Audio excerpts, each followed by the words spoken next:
माननीय सभापति महोदय, मैं प्रस्ताव करती हूं कि महामहिम राष्ट्रपति जी ने 31 जनवरी 2024 को संसद की दोनों सभाओं की सम्मिलित बैठक में जो अभिभाषण दिया, उसके लिए राज्यसभा के सदस्य जो सभा के वर्तमान सत्र में उपस्थित है, माननीय राष्ट्रपति जी के प्रति हार्दिक कृतज्ञता व्यक्त करते हैं। सभापति महोदय, अमृतकाल की शुरुआत में बने नए संसद भवन में अपने जीवन को कर्म से गढ़ने वाली नारी शक्ति की परिचायिका आदरणीय राष्ट्रपति जी ने 500 साल के इंतजार के बाद बने भव्य अयोध्या मंदिर एवं राम लला की प्राण प्रतिष्ठा के मनोभाव के साथ ही राम राज्य की स्थापना की ओर कदम उठाते हुए विकसित भारत के संकल्प के साथ हमारी सरकार की उपलब्धियों को भी जनता के सामने रखा है। संस्कृति और सभ्यता के प्रतीक नए भवन की भव्यता को तो उन्होंने दर्शाया ही है, साथ में विश्वास भी जताया है कि विकसित भारत के विकास को आकार देने वाली नीति के रचनात्मक संवाद इस नई बिल्डिंग के गवाह बनेंगे। माननीय सभापति महोदय, जैसा हम जानते हैं कि हमारी सरकार और माननीय प्रधानमंत्री जी के नेतृत्व में महिलाओं की सशक्तिकरण में उठाए गए कदम हर स्तर पर संभव प्रयास करे हैं। उद्यमिता, सुगम जीवन, महिलाओं के लिए सम्मान के माध्यम से उनके सशक्तिकरण को इन 10 वर्षों में जो गति मिली है वो हम सब के सामने है। यत्र न्यायस्ते पूजते रमन्ते तत्र देवता, इस मूल मंत्र पर केंद्रित करते हुए माननीय प्रधानमंत्री जी के नेतृत्व में हमारी सरकार ने महिला सशक्तिकरण सुनिश्चित करने के लिए निर्णायक एजेंडा भी निर्धारित किया और उसको वास्तविकता का स्वरूप भी प्रदान किया। विभिन्न योजनाओं के माध्यम से महिलाओं की तकदीर संवारने का काम किया।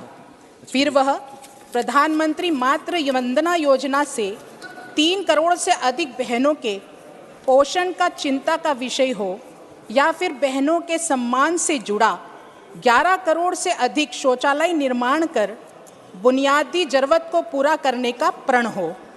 आज हमारी सरकार ने हर उस माता की चिंता समझी जिनकी आंखों की रोशनी घर की रसोई में चूल्हा जलाते हुए धूमिल हो गई। मुझे प्रसन्नता है कि प्रधानमंत्री उज्ज्वला योजना के तहत 10 करोड़ से अधिक महिलाओं को उस धुएं से आज़ादी मिली जिसने उनकी सांसों को दमा जैसी बीमारियों से जकड़ रखा था। माननीय प्रधानमंत्री जी के प्रयासों से करोड़ों बहनों ने बैंक की दहलीज तब लांघी जब उनके जनधन खाते खोले गए। महिलाओं के आज हमारी सरकार के द्वारा 27 करोड़ से अधिक जनधन खाते खोले गए हैं। आज हमारी सरकार ने जल, थल, नभ और अंतरिक्ष हर तरफ बेटियों की भूमिका का विस्तार किया है। हमारी बेटियों के सामर्थ्य की झलक दिखाती गणतंत्र दिवस की परेड भी नारी शक्ति को समर्पित की गई थी। माननीय प्रधानमंत्री जी ने महिलाओं की आर्थिक भागीदारिता को बढ़ाने के लिए निरंतर प्रयास किए। उसी का परिणाम है कि आज लगभग 10 करोड़ महिलाएं स्वयं सहायता समूह से जुड़ चुकी है, जिन्हें 8 लाख करोड़ रुपए बैंक लोन और 40,000 करोड़ रुपए की आर्थिक सहायता मिल रही है। 1 second. Yes, Digvijay Singh ji. The amendments to 1 the second. Digvijay Singh ji, amendments. you are raising a point of order under which rule? Sir, 258. So 258. the point of order is, Let's read 258, sir. the point of order is, Sir, 258 the first. procedure here is that Sir, once the, would you kindly look at 258? 238. 1 second. Make up your mind. 238 or 258? 258.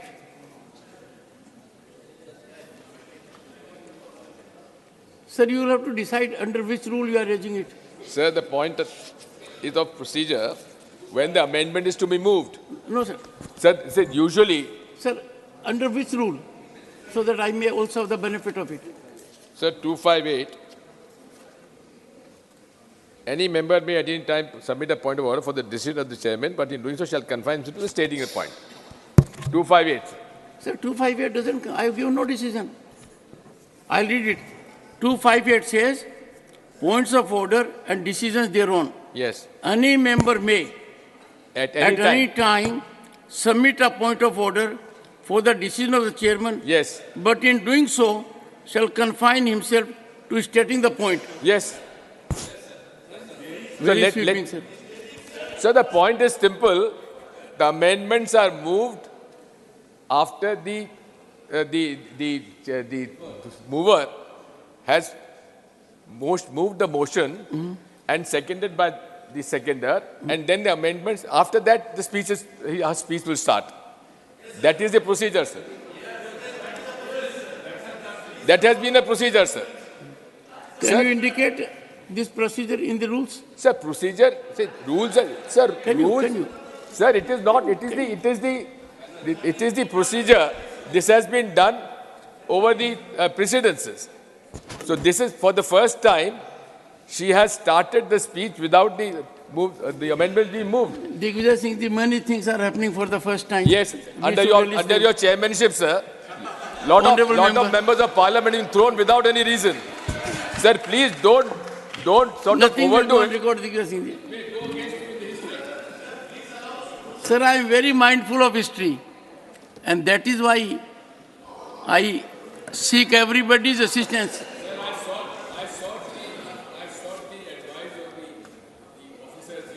Then they confirmed that usually the amendments are moved before her speech starts. There is no such provision of seconding. Take your seat, very experienced members. As a matter of fact, I am going by the listed business. Honorable member may continue her address. धन्यवाद माननीय सभापति महोदय। माननीय प्रधानमंत्री जी के नेतृत्व में हमारी सरकार 2 करोड़ लखपति दीदी बनाने की महत्वपूर्ण अभियान चला रही है। नमो ड्रोन दीदी योजना के तहत समूह को 15,000 ड्रोन उपलब्ध करवाए जा रहे हैं। मातृत्व अवकाश 12 सप्ताह से बढ़ाकर 26 सप्ताह करना महिला सम्मान का एक प्रतीक उदाहरण है।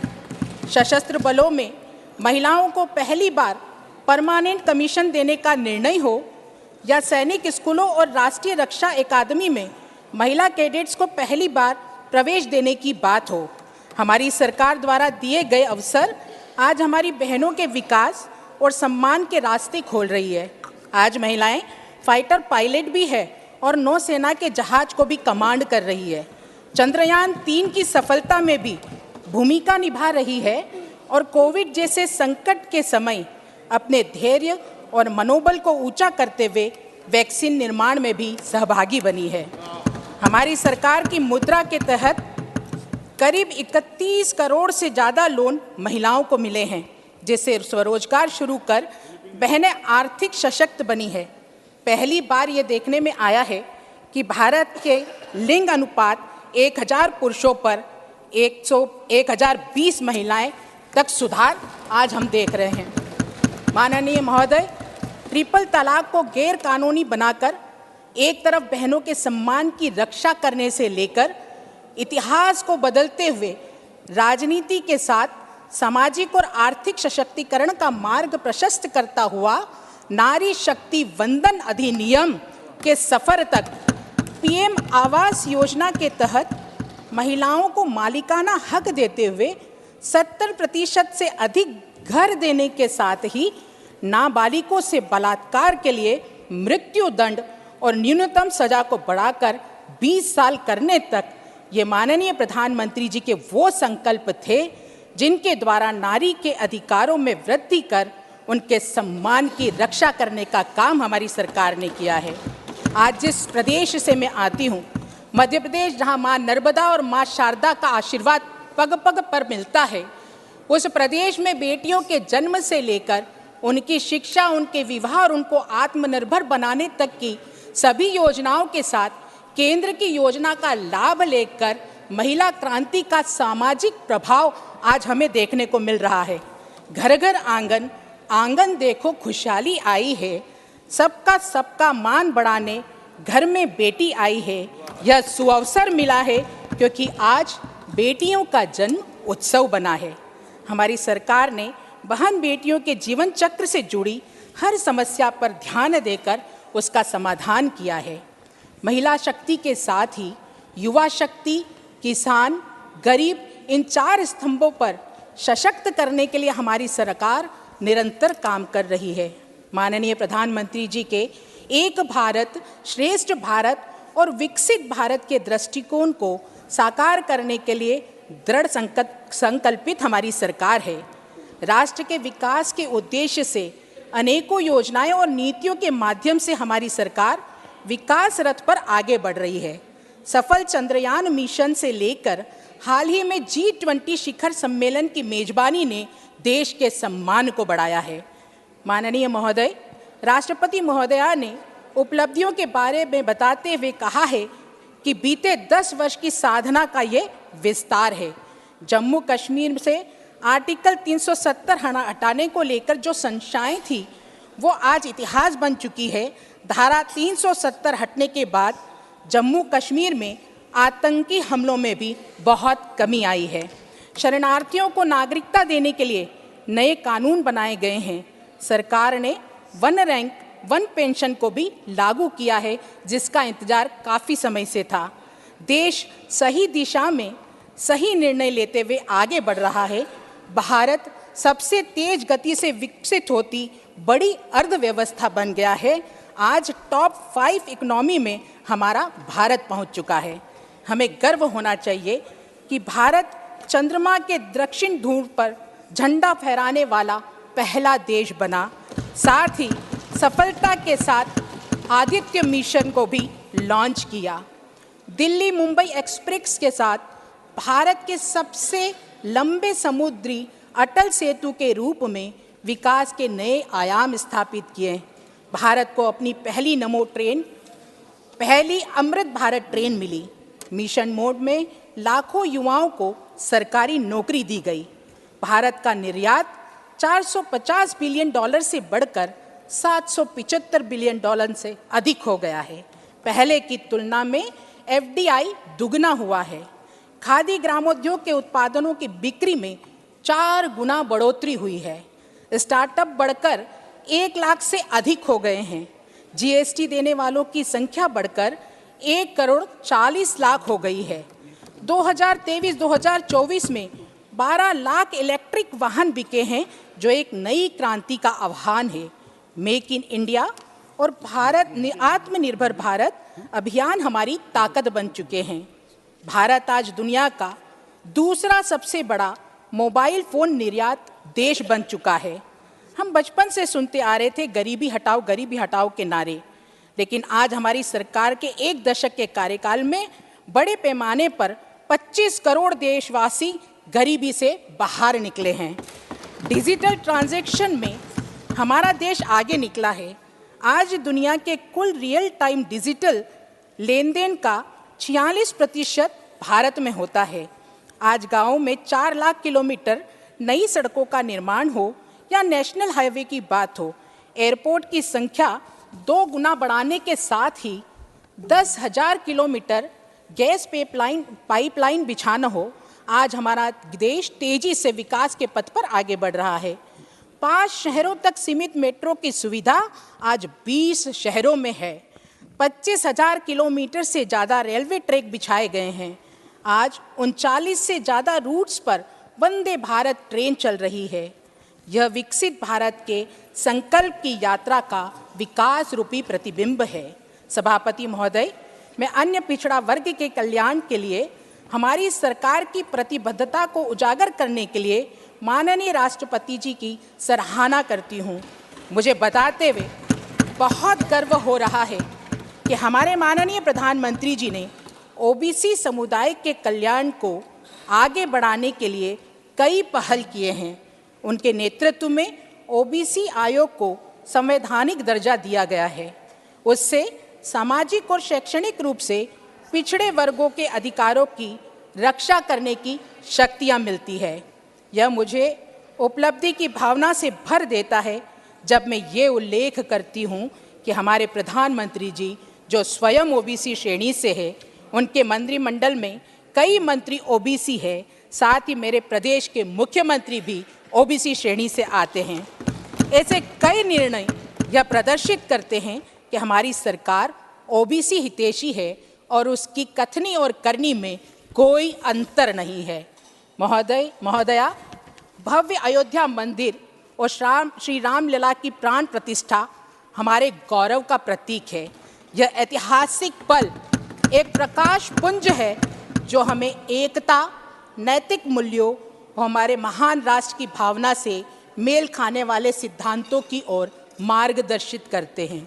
इस मार्ग पर चलते हुए आइए हम सबका साथ, सबका विकास के प्रति अपनी प्रतिबद्धता की पुष्टि करें, यह मानते हुए कि विकसित भारत की यात्रा में कोई भी नागरिक पीछे नहीं रहेगा, क्योंकि हमारा मानना है कि सूरज जैसा बनना है तो सूरज जितना जलना होगा, नदियों सा आदर पाना है तो पर्वत छोड़ निकलना होगा। हम इस सदी के लोग हैं तो क्यों सोचे राह सरल होगी, अगर मोदी की गारंटी है तो हर मुश्किल अब हल होगी। इस भाव के साथ एक भारत श्रेष्ठ भारत की कल्पना, उसके भाव हम सब के दिलों में गूंजे और उसकी सफलता के सामूहिक प्रयास के आह्वान हेतु पुनः माननीय राष्ट्रपति महोदया जी को बहुत बहुत धन्यवाद देते हुए मैं अपनी वाणी को विराम देती हूँ। जय हिंद, जय भारत, धन्यवाद।